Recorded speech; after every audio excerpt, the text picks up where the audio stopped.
U.S. stocks ended lower on Tuesday, with the Dow dropping for a ninth straight session as investors showed caution ahead of the Federal Reserve's last policy meeting of the year. The Dow shed 0.6%, the S&P 500 lost 0.4%, and the Nasdaq dipped about 0.3%.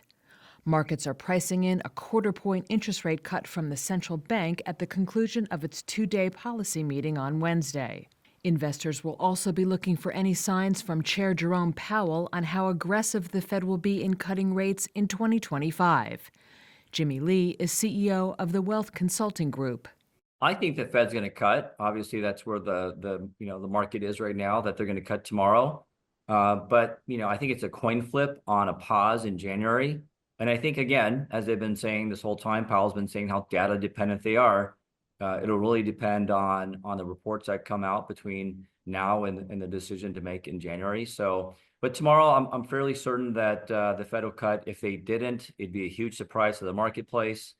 And I think that a lot of investors would potentially use that as an opportunity to create some selling and some opportunities for volatility. Data on Tuesday showed U.S. retail sales increased more than expected in November, consistent with the economy's strong underlying momentum. Stocks on the move Tuesday included Tesla, up more than 3.5% after at least two brokerages hiked their price targets on the stock this week. Pfizer jumped more than 4.5% after the drug maker forecast 2025 profit roughly in line with Wall Street expectations.